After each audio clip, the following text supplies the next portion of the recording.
Welcome to the Working on Wellness On-Demand Learning Series. I'm Jen Anderson, Clinical Quality Improvement Director for Community Health Association of Mountain Plains States, also known as CHAMPS.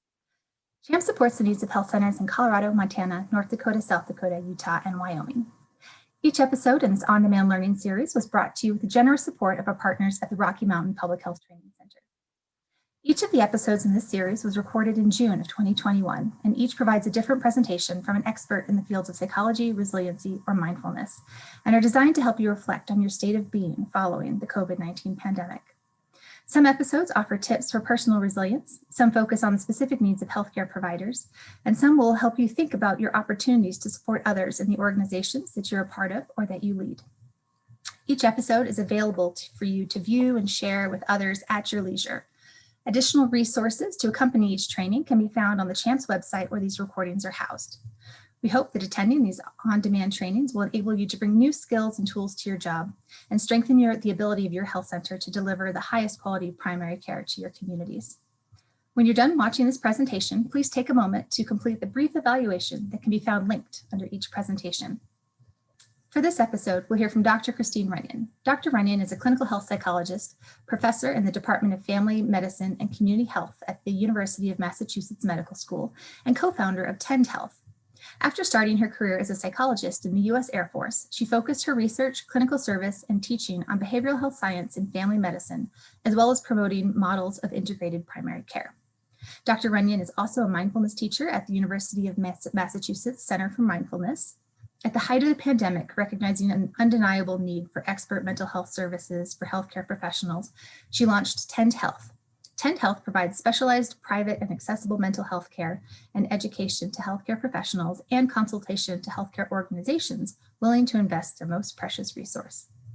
Links to a number of additional recordings of Dr. Runyan's perspectives on COVID and mental health can be found in the resources section of this video. Tina, thank you so much for your time today. Now over to you. So greetings to you as you're watching this video, whether it's morning or afternoon or evening, during the work week or on the weekend. I'm delighted you've taken a little time to spend with me in talking about how to leverage neuroscience, and we're going to talk a little bit about mindfulness as ways to maintain well-being, and why that's particularly applicable to this time during and immediate post-recovery from the pandemic, but also beyond. These are skills and perspectives and strategies that you can use even outside of the pandemic. So just starting to remind ourselves that essentially what happened in March of 2020 was very, very quickly, our world became highly, highly unpredictable. In fact, our world is always unpredictable, but it really zoomed into focus how little control we have and how unpredictable it was. And for those of us working in a healthcare space, the acuity of this was felt quite intensely. So I'm going to talk about how the pandemic really activated our stress response, an acute stress response for a lot of us in those early days, but then it went on to become a chronic stress response in most of us, and particularly in healthcare professionals. And I want to really frame those experiences in a non-pathological way, to understand those as our biological response to uncertainty and how that shows up for us, not just in our physiology, but also emotionally in our thought processes, in our behaviors, in our relationships. And then begin to talk about strategies that we can leverage for our own healing, and specifically using this understanding of what's happening underneath the skin to be able to leverage these skills internally, that we don't have to wait till the system around us changes a little bit or dramatically. We can actually begin to change this system, our system, in very profound ways through some small changes. So I'm going to hopefully introduce some very practical strategies to leverage those internal strengths and to resource you. So this is to start with a reminder of a process that many of you probably know well, which is our stress response. And our stress response is innate within all of us. And it's a good thing that it's there, because when any internal or external event comes that our brain perceives as a threat, that thinks that our survival, our safety or our survival is potentially compromised, our stress response will kick off. And that stress response can be acute. We all sort of know that well, of a very quick, tangible experience of a stress response. But it also can happen in a very chronic way. And I think that's so much of what's been happening this last year and a half that I want to talk about. Our stress response can be in response to something physical, a physical threat. It also can be in response to something internal and even psychological. So this stress response that we have that's happening underneath the skin is not only happening when there is a true external physical threat to our safety or survival. It was adapted and evolutionary set up that way, but so many things that we encounter now actually don't rise to that threshold, and yet we have the same response that's happening inside of us. And stress in and of itself is not all bad. We actually perform at our peak, most of us do, with a little bit of stress response happening, a little bit of activation. It gets us out of bed in the morning, it gets us following through on tasks and projects, it gets us engaged in setting goals and accomplishing those goals. So a little bit of stress actually gives us some hardiness and some adaptability, and is a good thing for our peak performance. It's when that stress goes on for too long or too intensely that we begin to break down and our performance really decreases. And so while many of us may have felt like we were meeting this stress pretty well early on in the pandemic, over time, and particularly if for living in places where if you're not an outdoor enthusiast and you're not enjoying lots of snow sports, right, the days get short and the weather gets cold and the snow gets big. And so you have that combination of things that was happening kind of in the fall and winter, and the stress response really begins to affect our performance in a negative way. So we are wired as humans, and this is really how I understand a lot of the experiences that people have been reporting through the pandemic. First and foremost, we are biological, animalistic creatures, and we are wired to maintain safety and connection. And so when there is a stress, and our nervous system perceives that, when there's a stressor and our nervous system perceives that, we are all going to experience this stress response. And our nervous system is particularly primed to perceive threats that are new, that are unpredictable and uncontrollable. And COVID-19 hit all of these. It had this whole trifecta of things that our system is uniquely primed to activate a stress response to, because it's new. We don't have a past experience. Our brains are constantly making predictions for the future to help us keep us safe and connected. And when it doesn't have prior data to go on, it sort of fumbles around and it creates a lot of internal anxiety and activation. So you have this perception of threat that's new, unpredictable, and uncontrollable, and you're going to get a stress response. That kind of uncertainty is rocket fuel for fear. And our survival brain kicks in. The part of our brain that is going to do whatever it takes to keep us alive and to keep us safe is happening. We all know this, again, from an acute stressor. If you are at risk of being hit in a car, for example, you know that very quick acute response. In your work, in a healthcare setting, you know that acute stress response. If you hear the alarm for a code, or if you hear something or see something that activates a stress response, it's like you drop out of the cognitive piece and you default to your training and you just go on automatic pilot. because all of that stuff is working for you underneath the skin in a highly, highly adaptable way. The cascade of things that happen is human. It's not different in me compared to you. We have this HPA axis that gets activated, and our adrenal glands kick in, our cortisol goes, epinephrine goes, norepinephrine goes, and it's to do all of these amazing things so that we can be safe and connected. It increases our heart rate, it increases our blood pressure, it diverts blood to major muscle groups, it slows down digestion because we don't need to be losing any metabolic capacity on digestion. It gives a temporary boost in the immune system. Over time, however, the immune system functioning really begins to suffer. It increases our clotting factor so that if you are injured in some way, you are less likely to die of that injury. It is this amazing cascade of things that happen that give you access to glucose, to energy, to be able to fight or to flight. And so we know this, all of us know this acute response. And sometimes it goes off when we don't want it to, but oftentimes it is this exquisite, beautiful response that goes off exactly as and when we need it to. But it also can happen at a chronic level, maybe just under that threshold of really high acuity, but with a chronicity that begins to break down our system.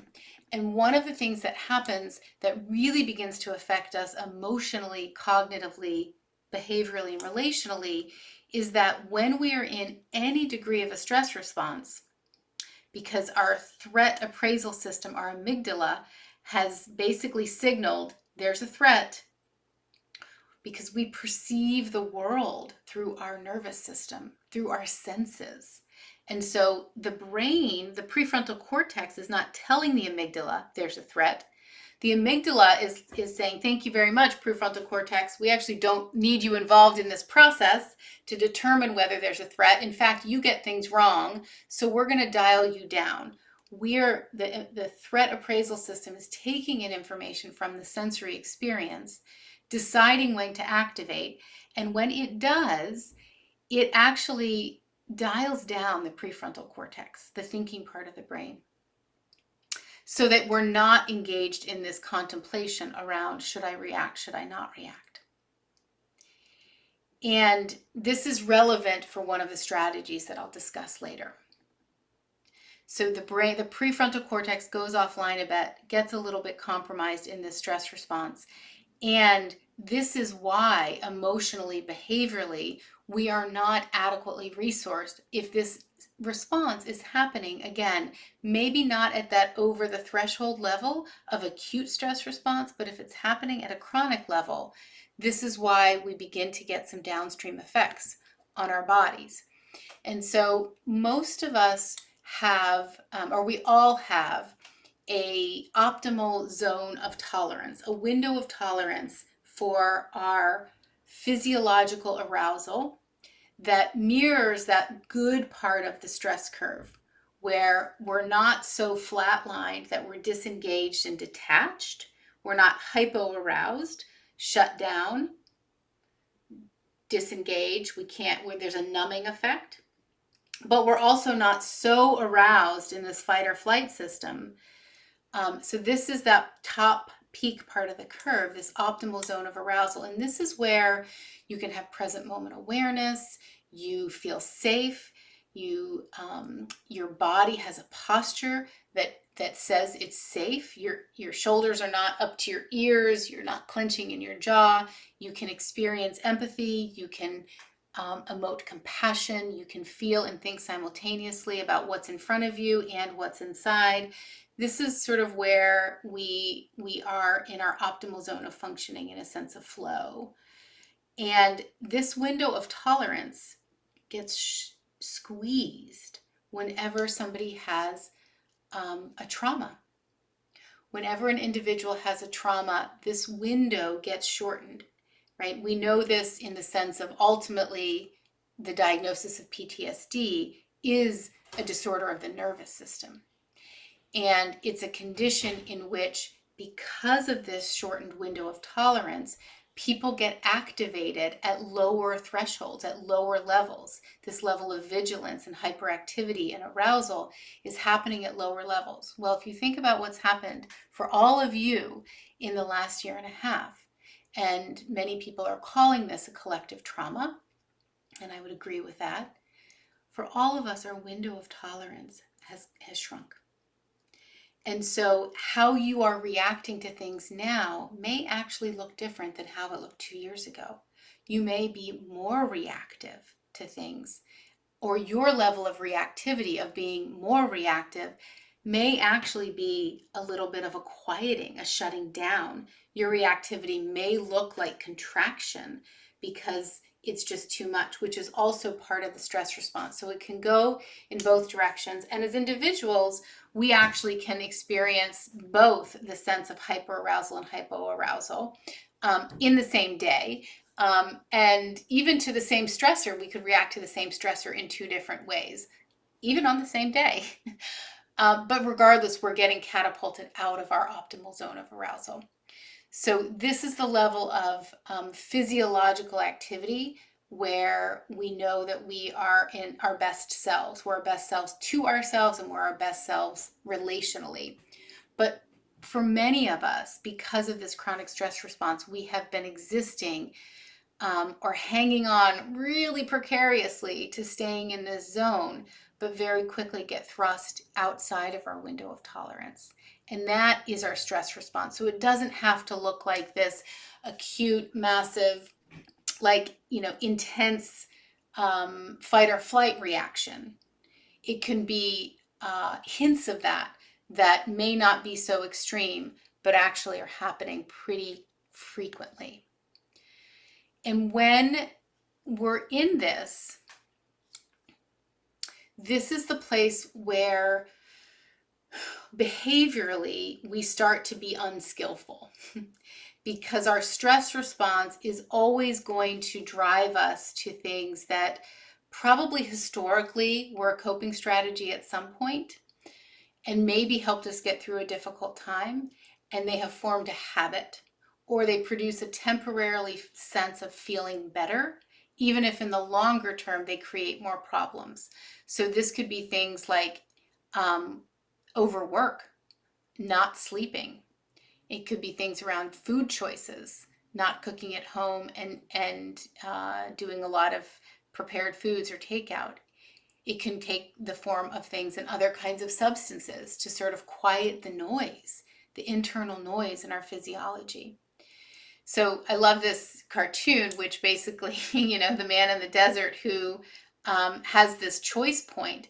And when we are really stressed, a lot of us look like this. A lot of us will tend towards something that actually may keep us quite activated instead of going to the thing that we need. We go towards what we want, not necessarily what we need in a stress response.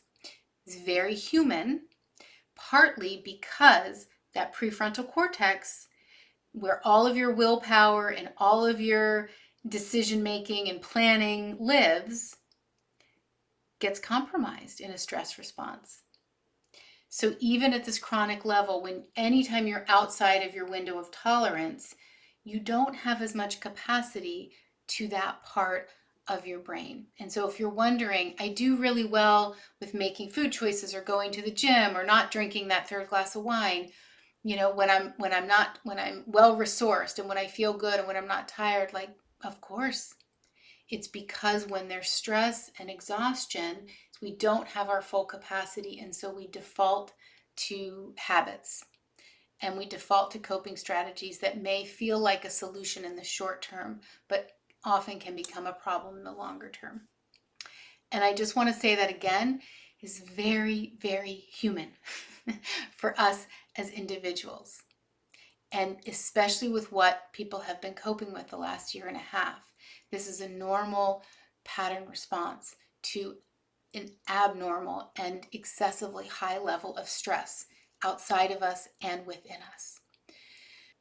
I really encourage, as you're listening to this, to take a moment to reflect internally.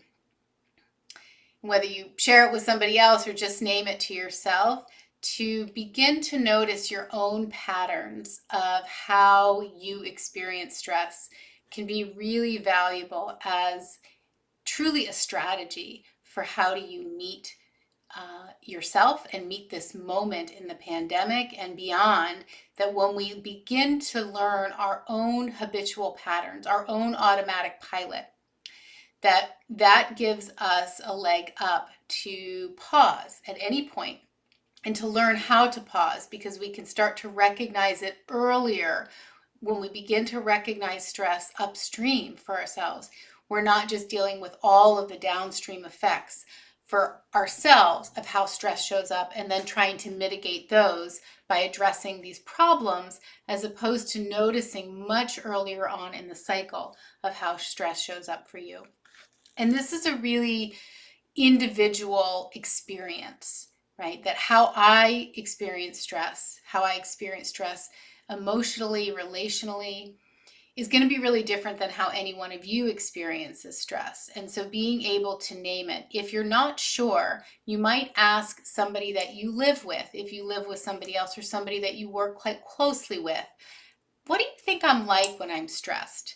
The responses can be fascinating and help us with our own awareness. If you're asking somebody that cares about you and you really trust, hearing that back can be invaluable. They're really giving you a gift to recognize what shows up relationally for you. I have heard a lot through talking with many healthcare professionals over this last year and a half that decreased frustration tolerance and increased irritability is a really, really common one. And that arises really from just being saturated and from having to address too many things too quickly for too many people, having to deal with the level of suffering that has been here for many of the people you take care of, and then really having to deal with our own moral suffering for many of us as healthcare professionals. The moral suffering that arises of not being able to do and act in a way that you feel like would be best for others, best for yourself, because of some kind of constraints. And it doesn't necessarily mean that you're directly causing any harm, that there can be some, that term is moral injury, harm, that suffering that arises from an act of omission or commission that you feel like objectively causes harm to somebody else. That's a sense of moral injury. But shy of that has been a lot of moral distress for healthcare professionals, of not being able to do things that you feel like would be most beneficial for your patients, for your colleagues, for yourself, for your family, or a sense of even moral outrage at leadership or at systems in place that constrain you in some way. And even if there's not a better answer, to be able to see how that shows up for us, which for a lot of people has been in a sense of frustration and irritability, particularly with others and sometimes with self, can be really helpful to name.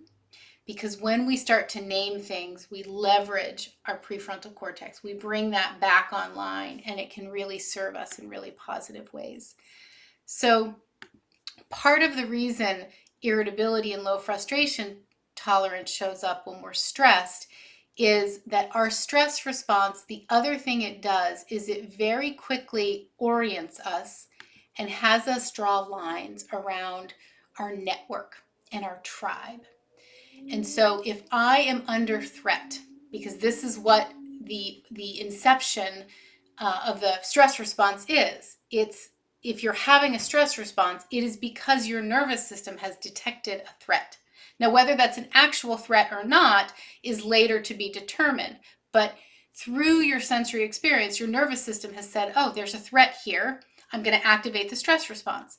When our stress response is activated, we in-group and out-group very, very quickly. And I love this book by Dr. Seuss, the Butter Battle book, in which, there are the Zooks and the Ukes and the Zooks, I think, and there's two sides, and their main issue with one another is that one side is convinced that the best way to butter your bread is or eat your bread is butter side up, and the other one is butter side down, right? And it is this intractable argument that they have around, on what side of the bread do you butter? Where is it best? And it escalates to a word fight, a slingshot fight with rocks, all the way up to essentially each one of them possesses a bomb that would eradicate all of them. And it ends with the grandson asking the grandfather, who's the general in this case, like, which side wins? And he says, it depends. Or he says, wait and see. We'll wait and see. Be patient. And it's this beautiful example of how the stress response activates us into these tribes and groups of, are you with me or are you against me? And so part of this divisiveness that we've seen through the pandemic, and that we can see even within our own organizations, is because the stress response is designed to help you affiliate with people who are going to portend increased survival for you and your offspring, and to very quickly identify as the enemy people who are not. It's endemic to the stress response. And I think that is why we have seen so much material for moral outrage, if you will, over this last year, because we have a country of people who are highly physiologically activated in a stress response chronically, many of whom are not bringing that sense of self-awareness to know. And so I don't say it as an excuse for poor behavior or for hateful speech or any of that, but really more of just a description of, I think, what is happening underneath the skin that actually can help explain a lot of what is happening between us. Because when we're in a stress response, we have a lot of trouble with separating the behavior from the person, right? So the idea that you should criticize the behavior, not the person, and Dilbert goes on to do this very unskillfully, right? He says, just to be clear, you are terrific. Everything you do is exactly what a moron would do. And he is not doing such a good job of separating the behavior from the person. And this is another skill that we can use actually to be accepting and understanding of others, and even for ourselves, is recognizing that what choices people are making may not completely describe a characterological experience. And this can be really helpful when we're talking about moral suffering as healthcare providers, because when we can do that for others, we can also begin to do that for ourselves. We can begin to see that merely because I couldn't act in a way that was demonstrating my integrity or demonstrating my values, even though there were these constraints that did not allow me to serve in a particular way, does not mean I am a bad doctor, a bad nurse, a bad behavioral health clinician. It doesn't mean there's anything that's characterologically there. It's that in this moment, the constraints did not allow me to meet my integrity. And recognizing that that is pointing towards values that you actually hold really sacrosanct. The fact that you hold those values so preciously is what's creating the distress. And so to not confuse that or equate that to the person, when we are in stress responses, none of us are really our best selves in terms of our behavior. So what do we do with this? How do we move towards resilience? How do we move towards well-being?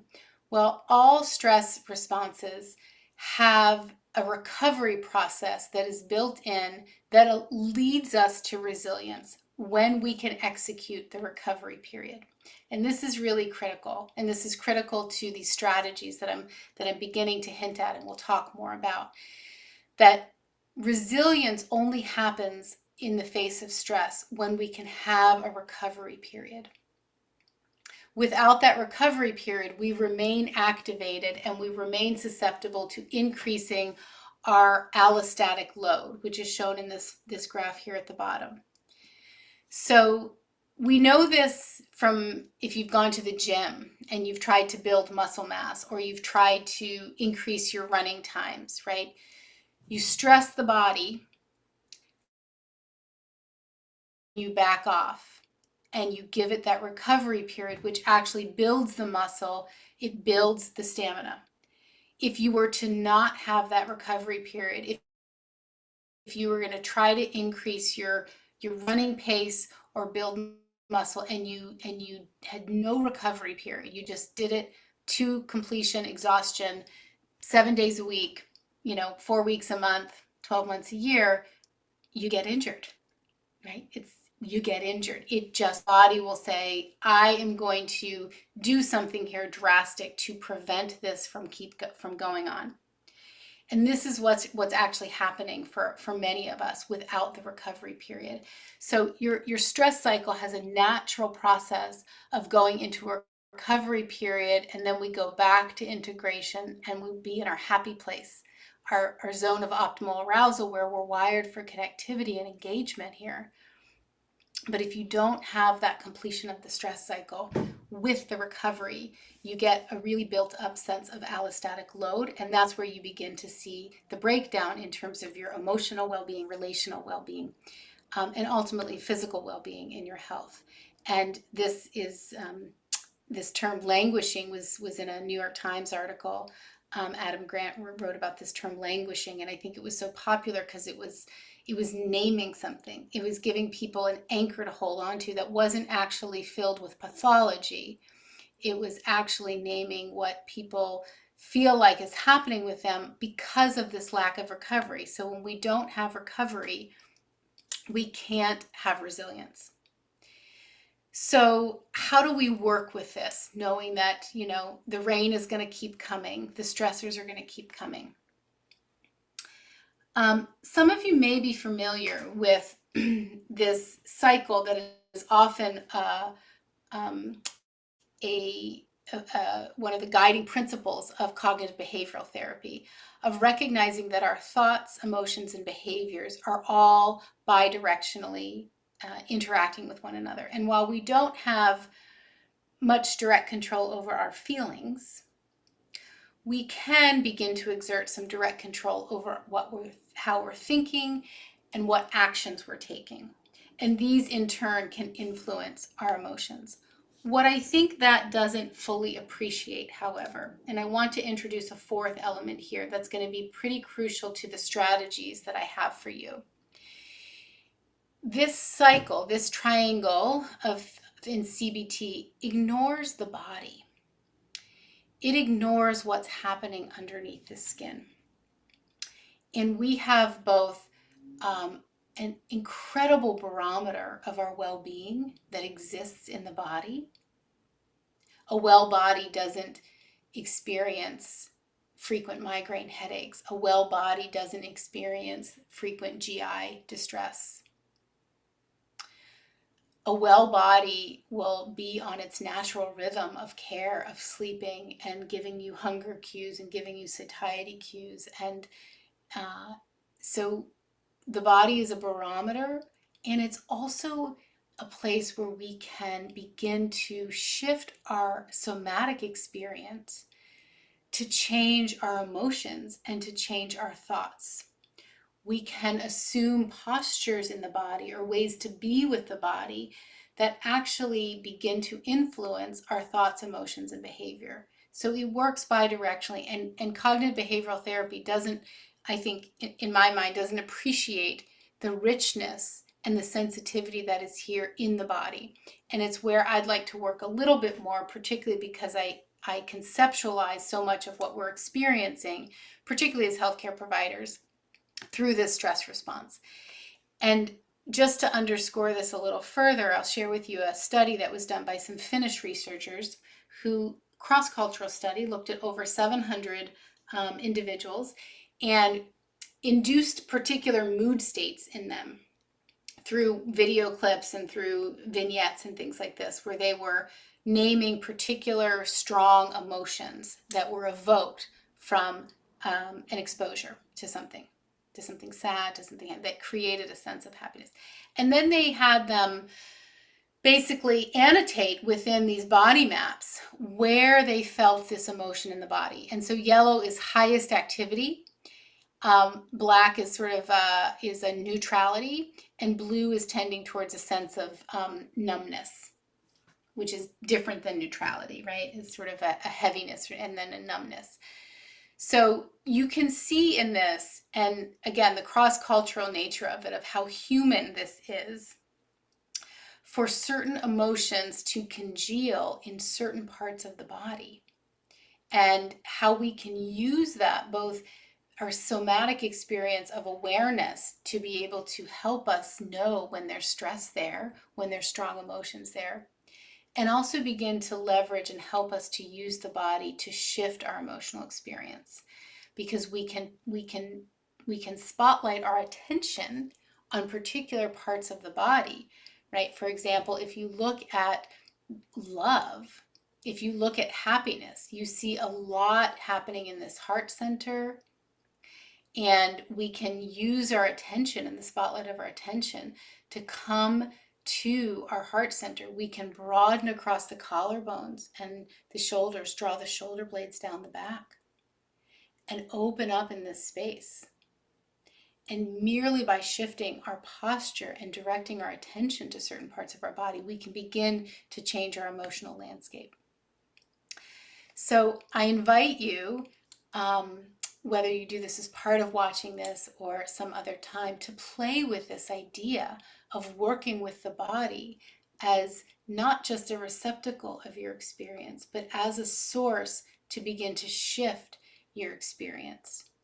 And so you can do that in different ways that, like even now, if you are sitting down and watching this, maybe uncross your legs if they're crossed, and place your feet, both feet, flat on the floor.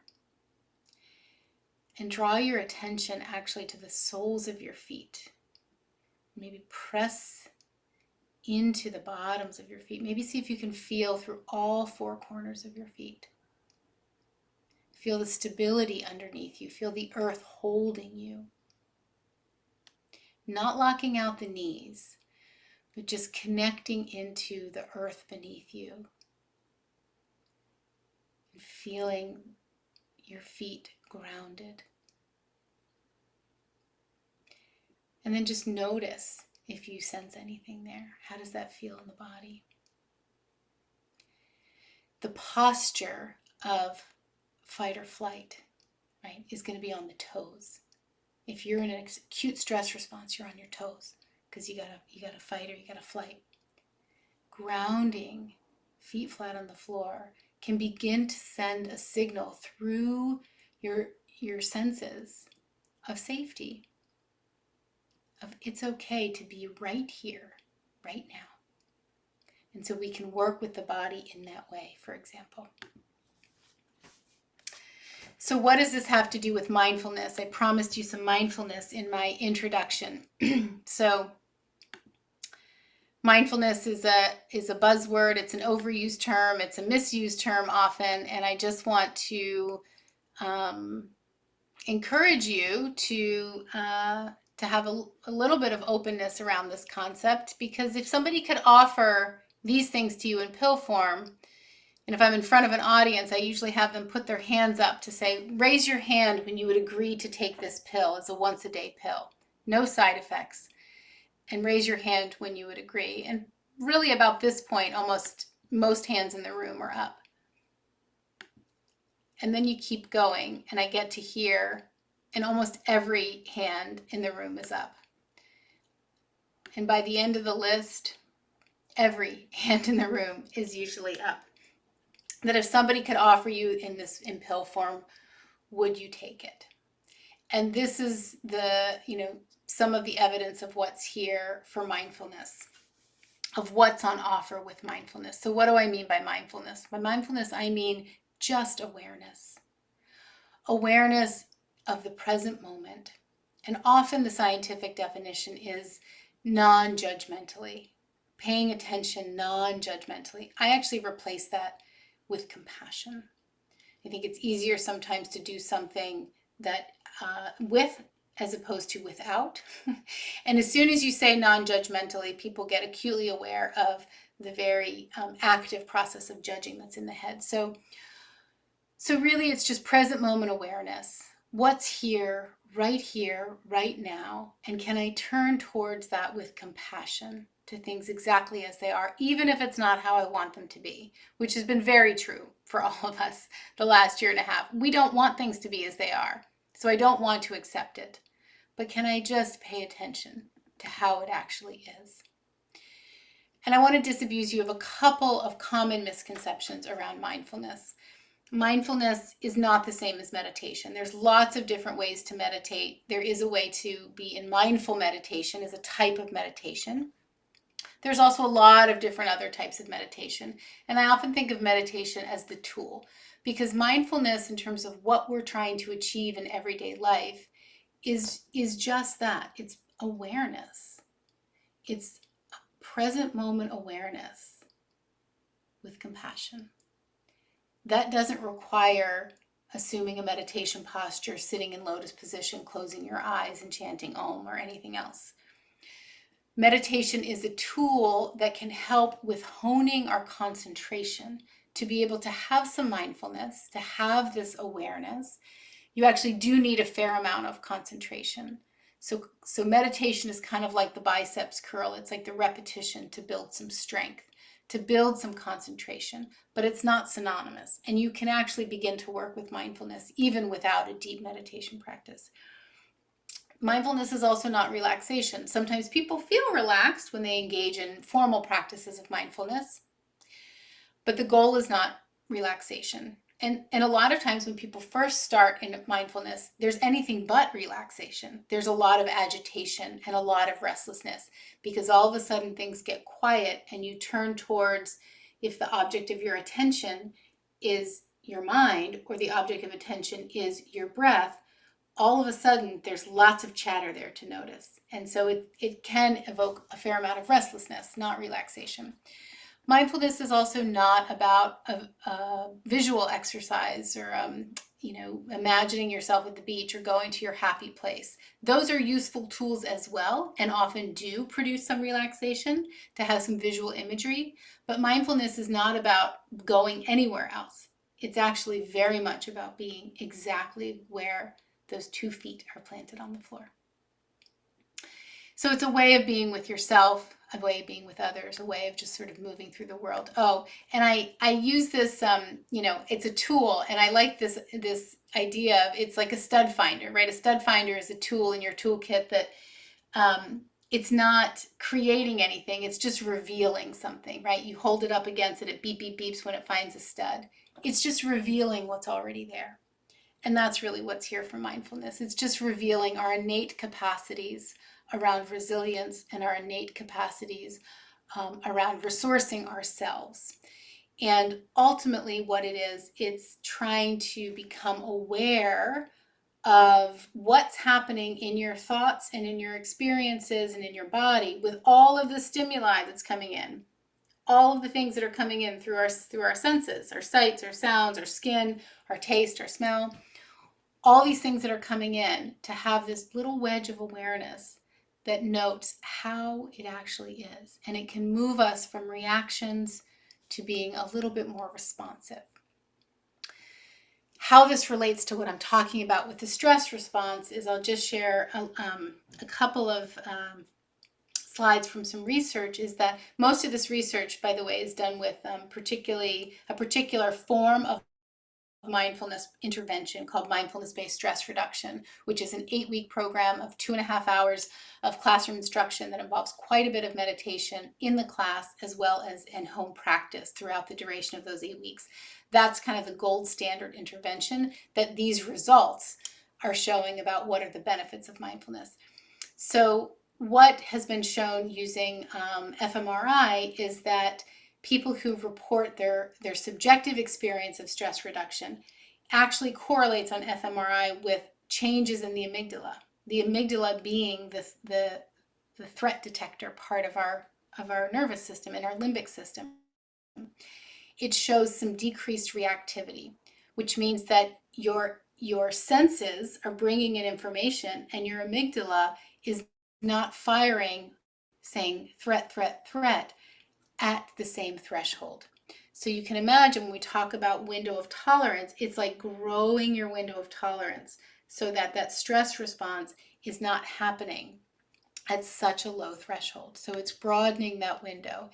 The other thing that is particularly fascinating is that it's also showing that the connectivity between that part of your brain, your amygdala, and your prefrontal cortex, remember the willpower, executive functioning, planning part of your brain, some better connectivity. So instead of the signals kind of going over a dirt road in a horse and buggy, you actually get a little more, maybe not high-speed train, but maybe you get a self-driving car kind of connectivity between that part of your brain and your prefrontal cortex. And you can imagine how this could be useful to decrease our reactivity, to allow us more access to the skillful part of our brain rather than reacting and going on automatic pilot all the time.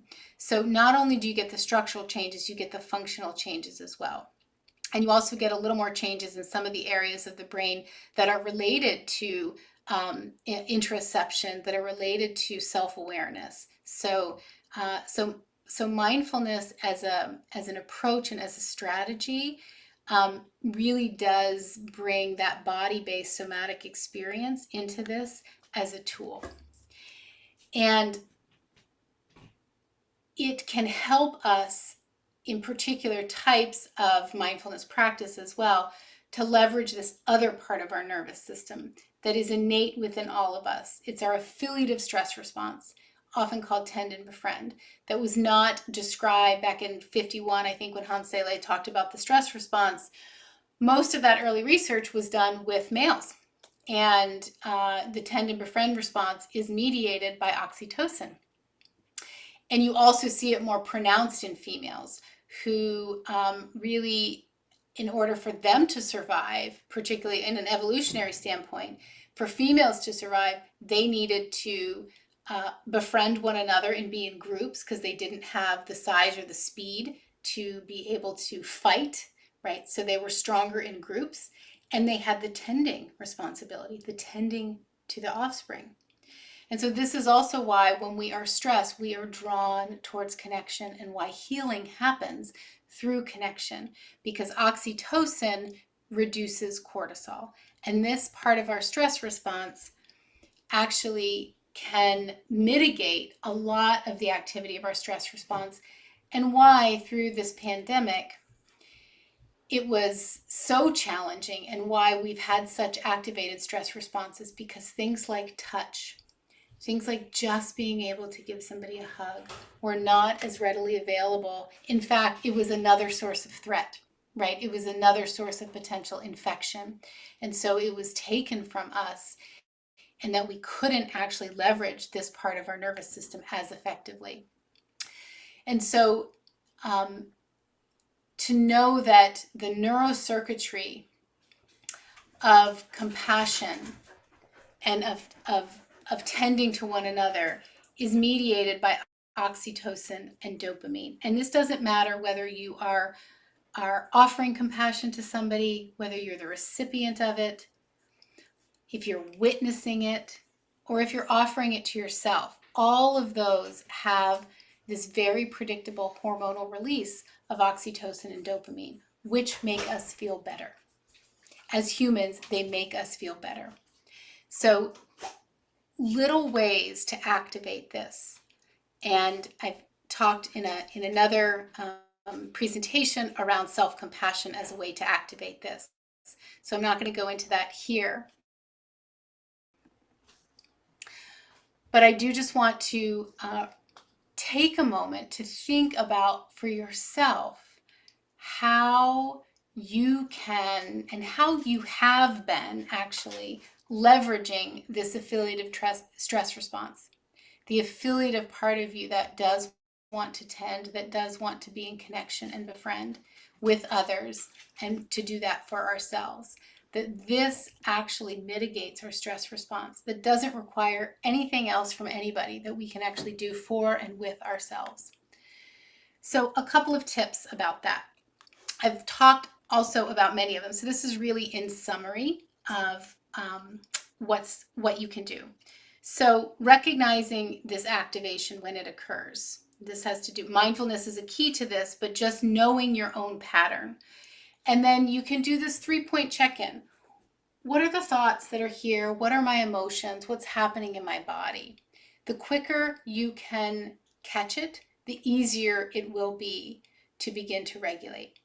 And the trick is allowing for however it is to be there. We are so quick to go into judgment and self-criticism. I'm angry. I shouldn't be angry, right? I shouldn't be so irritable.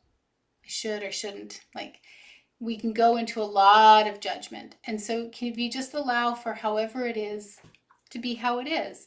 See what's running through your mind. What are the assumptions you have? What perceptions do you have about how things are? And that 3-pointed check-in can just help name how it actually is. And from there, we can be much more skillful in how we want to meet that. I've talked about some grounding techniques, finding your feet on the floor, finding a neutral place in your body. If you're somebody that really feels stress in your jaw, just practicing, like releasing the jaw. Practicing drawing the shoulders down from the ears. Doing some kind of like movement in the body, some kind of stretching, some kind of movement in the body can actually help begin to shift our emotional experience. And then being with and for ourselves. We can do this kind of compassion and touch for ourselves and with and for others. And so these can sound very trite sometimes, or even a little bit new agey. And I just encourage you to try it out. Run the experiment for yourself. And maybe they don't work for you, but I encourage you to run the experiment and collect the data and see. Because we're working with an incredibly primitive, but pretty predictable system as animals that know the very cross-cultural and uniform signs of things being okay and safe and things not being. And so this is about learning how to do that for and with ourselves. A couple of other thoughts about some high yield coping that you all probably intuitively already know. Any kind of exercise movement, right, is kicking up our natural endorphins. And when I say movement, really a lot of movement. Movement can be so helpful in completing the stress response. Dancing, shaking things off literally, moving the stress through the body. It doesn't have to be, well, I'm not going to do it if I can't do my 45-minute HIIT workout or something really high intensity. Any kind of movement will begin to shift the experience in the body. And this is where things like music, poetry, candles, a lot of you are not working from home, but if you are, leveraging our associative brain powers. Our brains are always making quick associations because they're trying to make predictions for us and they're trying to make light work for us.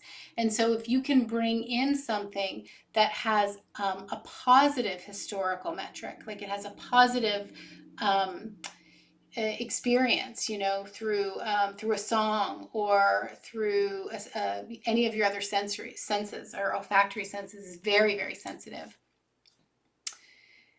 Random acts of kindness, that's that compassion piece. It will activate your oxytocin and dopamine. And then dialing down the inputs. So again, our tendency when we're stressed is this in-group, out-group stuff. Our tendency is to get doubled down on the things that we may know are not helpful, but our stress response is pulling for them. So step away from the computer. Step away from the note writing, step away from the internet or the news. So dialing those down. It's not easy. I don't want to pretend that it's easy. A very purposeful pause or mindfulness can just help us begin to see what's happening in our automatic responses. And then dialing up any of these things will be very useful and effective for quieting the stress response. So gratitude, savoring anything that's positive, going into some down regulation states with sleep. These are things, all of the things on this list you experience in the body. And that's really where I'm trying to work from, is trying to help you see the body not just as a barometer and signaling trouble, but as something that we can befriend and work with in a very intentional way. So on the job, what else can you do? Well, always amplifying your why. So we have a natural inclination to turn towards the stressors and things that are wrong. It's just how our brain works. And so always bringing back to your why and amplifying your why can be really helpful. And then I love these two questions that we might ask somebody else that we care about, but that we rarely ask for ourselves is, in your transition from your work day to home, or if you're overnights, from your evening to morning, one of these two questions, this can leverage the part of your brain that is also in here and nurturing, but often gets quieted by all of the attention to stress or our self-critical nature. So what did I learn today? What am I learning? And what did I do well today? To incline the mind towards that. If we can drop things being personal, I have found that everybody's walking around with a pretty activated stress response. And so as much as I may feel like, oh, I'm more irritable, other people around me are too. And so the less I take things personally, the better for everybody, because we're not kind of ratcheting up one another. To be able to work on some forgiveness, maybe forgiveness for things left undone, forgiveness around what you were not able to do, how you were not able to show up the last year and a half. And may you forgive yourself, knowing that there were all these constraints. And in terms of expecting things to be a particular way, or expecting other people to be a particular way, the more we can drop into a space of curiosity and of appreciating that other people probably have a lot of activation happening for them. And so the more we can stay in that space of curiosity and just staying true to our own integrity, our own values, that we can just stay rooted in service and compassion and continue to put one foot in front of the other, and always coming back to our why, whatever that is for you. And I encourage you to reflect on that, because we can get through most anyhow if we have a really compelling why. And I trust that all of you do. You may have to dust it off a little bit after this last year and a half, but to trust that there is a why there and keep coming back to that is your touchstone. I thank you all very much. Deep bow of gratitude from me to you for the work that you're doing and for your time and attention and listening to this. And I hope you found one brief skill that can help you in your day-to-day. Thank you.